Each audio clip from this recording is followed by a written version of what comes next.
Hey guys, I'm Stephanie, and this is Steph Stove, and today we're making homemade Butterfingers.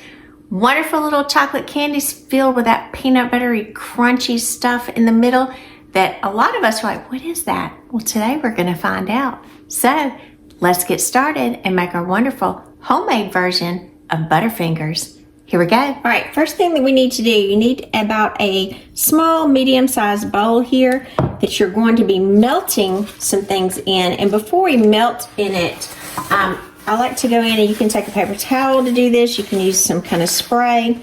But because we're going to be melting in it, I think it's best. Now you can skip this step, but I think it will be important. I'm going to just take a little butter, and that's what I've been doing here, and just kind of run it along the inside of my bowl so we won't have anything to stick. It'll just help us as we're getting it out, because this is going to start with candy corn. So for all of you that love this wonderful candy that comes out around the fall time, candy corn, this is what we're going to use to make our Butterfingers. Now your candy corn does need to be fresh, so make sure it's not last year's candy. It needs to be new. This is an 11-ounce package, and we are going to need 16 ounces, so I've got 1.5 packages. I'm just going to kind of eyeball that. That looks about right. That we're going to put in here. And then this we're going to put into the microwave. I'm going to microwave it on half power for 30-second intervals until the candy corn is melted. And what I'll do is I'll stop between each interval, stir, and then continue as needed. So it'll depend on the strength of your microwave. So let me pop this in the microwave, and I'll be right back. Let's get this in the microwave, and we're going to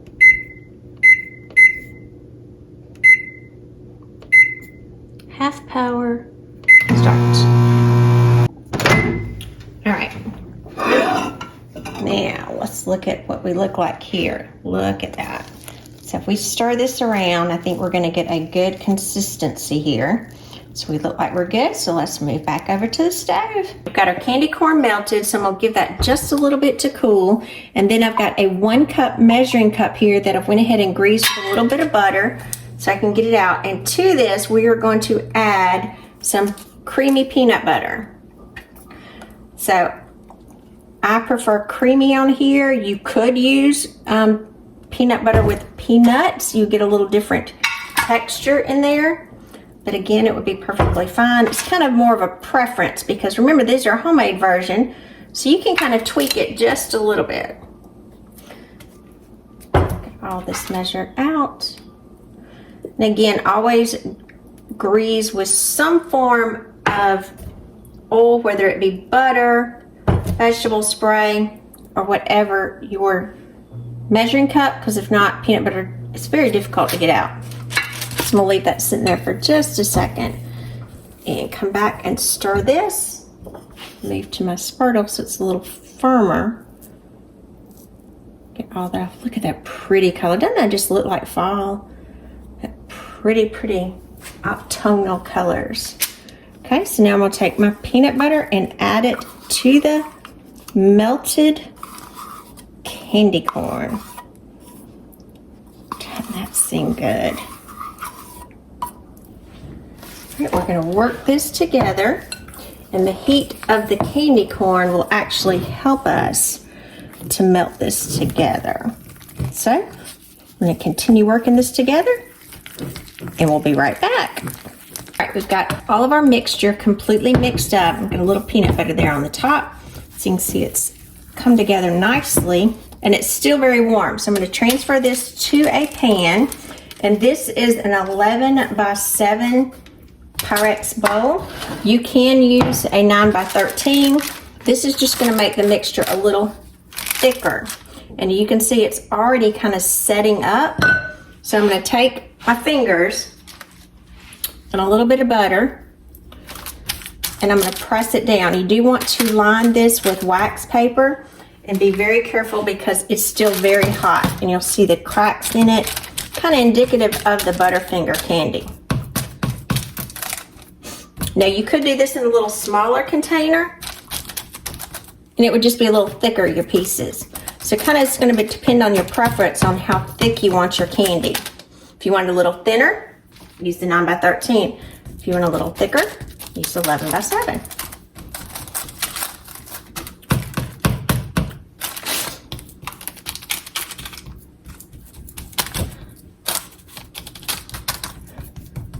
You gotta pack quick, because again, it's pretty hot.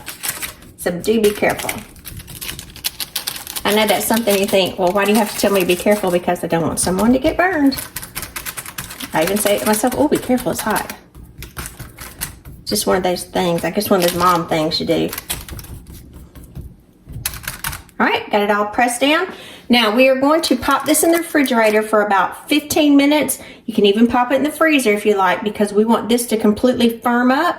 So I'm gonna pop this in the refrigerator for about 15 minutes and we'll be right back.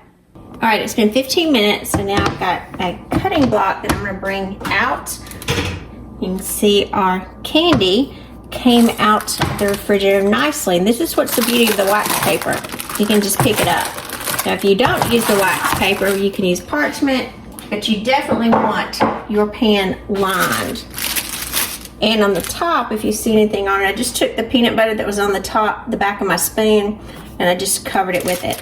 Now to this, you'll take a sharp knife and just define about the sizes you want. So remember, you can make these full-size bars, you can make these fun size. The choice is up to you. So you just come in and make your cuts.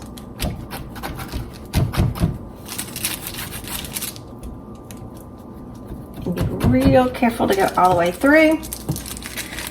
And you can see as this, look at that center. Let me show you what this looks like. Look at that. Perfect. And it's just a little piece there, so I'll save that for a bite. So I'm gonna go through and I'm gonna cut this up, and I'm gonna cut these lengthwise, and then I'm gonna cut these in about 2-inch squares as well. So I'll go ahead and kind of start this one. So if I want about like that. Just kind of make my mark so I know where to cut. That way I'll make 3 out of each one that I cut down lengthwise. That'll give me a guide to use as I cut the rest. So I'm gonna go through, get these cut up, and we'll be right back. All right, I just got all these cut up and give my hands a quick rinse on here. And you can see I cut these and I went around the edges too and kind of squared these up for the edges that were kind of not as consistent. You don't have to do that, but just kind of makes it a little prettier. So now in this Pyrex bowl here, this is a microwave safe bowl, obviously is why I'm using it. I'm going to take 1 package of milk chocolate, this is 11.5 ounces, and I'm going to melt this. Now when I melt chocolate, my preference is to add a little bit of coconut oil to it. I think it helps the chocolate melt nicely. So I'm going to add to this 2 teaspoons of coconut oil. And again, if you want to add another oil, or if you just want to do it plain, that's fine. I just think it helps for a much smoother texture during the melting process. So we're going to pop this in the microwave now, and we're going to melt this in 30-second increments, stirring between until we have it almost smooth with a few chips, and then we are going to dip these. Now the beauty of this, again, anytime you're making your candy homemade, I'm using milk chocolate chips. You could use semi-sweet chocolate chips. If you're a dark chocolate lover, you can use dark chocolate chips. It would be a twist, but you could even use white chocolate if you like. So the preference is yours, and you can kind of make it your own. But again, I'm using milk chocolate chips. So let me get these melted and these dipped, and we'll be right back. Alrighty, we've got a good consistency here. As you see, we're melted. We still have some chips that are whole, but when we mix it together, the residual heat from the other melted chocolates will allow this to melt nicely. So let me stir this up, make sure all of our chips are melted. And again, you could substitute any kind of chocolate that you prefer. I'm just sticking with the traditional milk chocolate. Look at that pretty melted milk chocolate. Oh, beautiful. All right, I'm gonna set that to the side. Now, here comes the fun part, the dipping process. So I'm gonna move this over slightly, And I'm gonna trade up. I'm gonna use a cooling rack here. So I'm gonna put this under here. Move this over. And you'll see why. Alrighty, now we're situated really nicely so you can see. So what I've done, I've kind of got an assembly line here, which is the way I like to do it. So for this cutting board, I've placed a cooling rack on top of it. I've got a little bit of parchment paper under it. I've got my candy here, my candy mixture on the side, my chocolate in the middle. What we're gonna do, we're gonna take each piece, I'll start with this little one right here, each piece of candy, and we're going to dip it in the milk chocolate. Make sure it's coated. And then I want it to drip off. And again, you can have a little pattern on the top. You can swirl it if you want it fancy on the top. It doesn't matter. It's kind of up to your little personal preference that you want. So for each piece, I'm going to put them on the cooling rack to set up.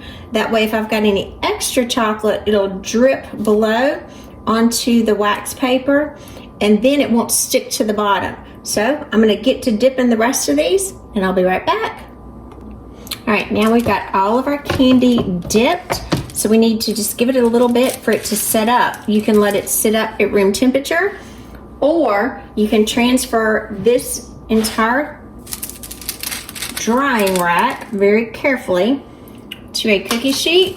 And again, I have wax paper under this, and you can place this in the refrigerator or the freezer for about 15-20 minutes or longer until it is completely set. So I'm gonna pop this in the freezer because I'm ready to eat one of these. So I'll see you back in about 20 minutes.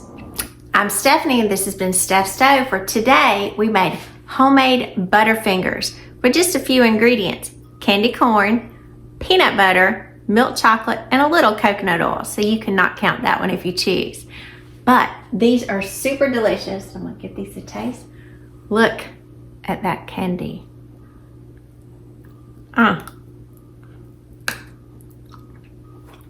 Just like a Butterfinger. Look at that. That crunch.